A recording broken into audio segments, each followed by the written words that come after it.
Le mystère des crânes extraterrestres, et de la mallette nazie retrouvée en Russie? Une étrange mallette et 2 crânes, ont été découverts sous une montagne en Russie. Selon les journalistes des journaux Komsomolskaya Pravda et Rossiyskaya Gazeta, une étrange mallette était tamponnée d'un étrange logo, Ahnenerbe. C'est le dernier cas récent des montagnes de l'Adigé.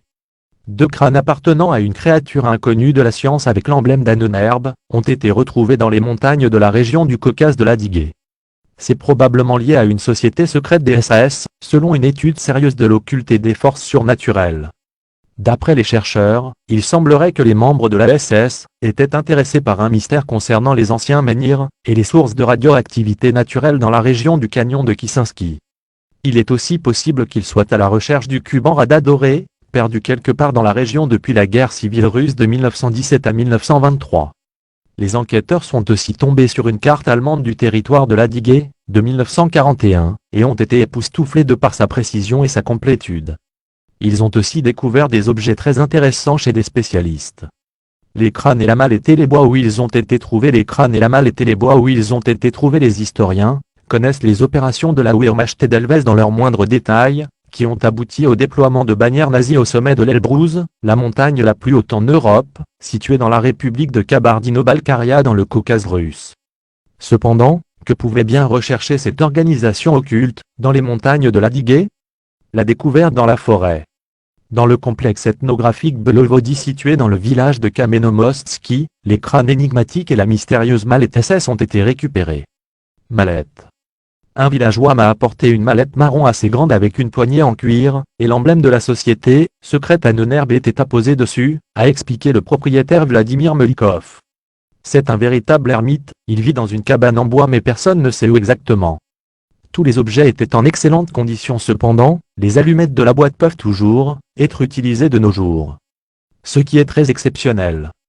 Pourquoi les nazis se sont-ils aventurés dans une région aussi reculée? Ahnenerbe, dont le nom complet est Société de recherche et d'enseignement de l'héritage allemand ancestral. Cette organisation existait en Allemagne entre 1939 et 1945, et a été fondée pour l'étude des traditions, de l'histoire et de l'héritage de la race aryenne. Un anneau a été découvert dans la mallette, et appartenait probablement à un soldat. Ils enquêtaient sur tout ce qui était mystérieux et inconnu dans notre monde.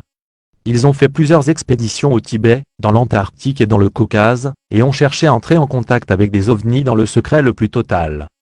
L'Allemagne d'Hitler était activement engagée dans le développement de nouvelles armes capables de changer le cours de la guerre. Les 350 spécialistes d'Ahnenerbe étaient de brillants experts, de grands scientifiques et multidiplômés. Peu de gens savent que, quelques années avant que la guerre n'éclate, des spécialistes architectes militaires allemands ont offert leur aide à l'URSS pour construire une route entre Pitsinda et Ritsa, de la mer Noire à une réserve montagneuse, connue sous le nom d'Abkhazie, pour des raisons officielles de coopération internationale. Après avoir complété les travaux, les spécialistes allemands ont été les sujets de mort subite, leur car est tombé dans un ravin de nos jours, les touristes viennent en masse en empruntant les tunnels que les Allemands nazis ont construits. Les eaux vivantes d'Abkhazie. Il a plus tard été révélé que les raisons pour la construction de cette route stratégique étaient différentes, officieusement parlant. Il s'est avéré que les hydrologues d'Ahnenerbe avaient établi que la composition de l'eau prélevée d'une source située dans une grotte sous le lac de Ritsa était idéale pour fabriquer du plasma sanguin humain. Les eaux vivantes d'Abkhazie sont contenues dans des tonneaux en argent, et ont tout d'abord été transportées sur la côte, puis par voie sous-marine à Bar-du-Constance, et finalement par avion jusqu'en Allemagne, a expliqué Bormotov, professeur d'économie et de stratégie de management à l'Université technologique de l'État de Méco. Il y avait même des plans pour construire des tunnels pour sous-marins depuis la mer de Ritsa, mais la guerre a interrompu le projet. Crâne et 2. Pendant l'automne de 1942, l'aéroport de Méco a accueilli la 3e escouade du 14e groupe de reconnaissance, qui possédait des avions bimoteurs à réaction du nom d'Aéronef W189, avec des instruments très sophistiqués de reconnaissance, et à cette même période une installation scientifique composée de plusieurs laboratoires a été construite dans la région. Ce qui était largement suffisant pour protéger une enquête top secrète effectuée par Ahnenerbe dans les montagnes de l'Adigé, a dit Bormotov.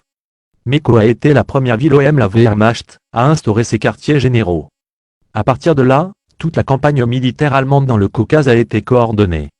En automne 1942, les montagnes de l'Adigé n'étaient pas une ligne de défense mais des soldats allemands ont pénétré la région.